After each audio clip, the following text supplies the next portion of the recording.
దేవ మిథున దగ్గరకు వచ్చి ఇలా అంటూ ఉంటాడు. ఏంటి నువ్వు ఇదంతా గొప్ప అనుకుంటున్నావా? నువ్వు బ్లాక్మెయిల్ చేసి నన్ను మళ్ళీ నిన్ను ఇంటికి తీసుకువచ్చేలా చేసావు.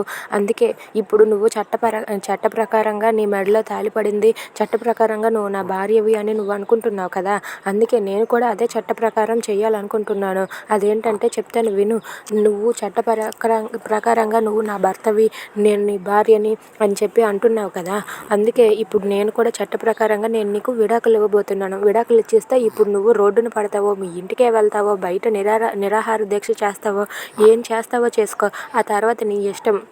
అంతేగాని ఇప్పుడు మాత్రం నేను నిన్ను ఈ ఇంట్లో ఉంచే ప్రసక్తే లేదు. ఇప్పుడు నన్ను బ్లాక్మెయిల్ చేసావు, రేపు పొద్దున్న మా అమ్మ నాన్నని బ్లాక్మెయిల్ చేస్తావో, మా ఇంట్లో వాళ్ళని బ్లాక్మెయిల్ చేస్తావో ఎవరికి తెలుసు.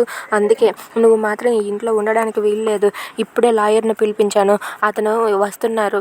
వెంటనే వాటి మీద సంతకాలు పెట్టకపోతే అప్పుడు చెప్తాను అని చెప్పి అంటూ ఉంటాడు. అది వినగానే మిథున ఒక్కసారిగా షాక్ అయిపోతుంది. ఇక సతీమూర్తి వాళ్ళైతే అలా చూస్తూ ఉండగా ఇలా అంటూ ఉంటాడు. ఏంటి నాన్న, నేను చేసేది ఏం తప్పు కాదు, నేను కరెక్ట్గానే చేస్తున్నాను. ఇప్పుడు ఈ అమ్మాయిని మనం మన ఇంట్లో పెట్టుకుంటే ఇప్పటికే మన ఇంట్లో ఎవరికీ ప్రశాంతత లేదు.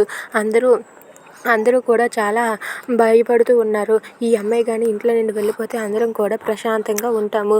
నేను చేసేది కరెక్టే అని చెప్పి అంటాడు. అది విని మిథున అయితే చాలా బాధపడుతూ దేవా వైపు చూస్తూ ఉంటుంది. If you like this video please subscribe.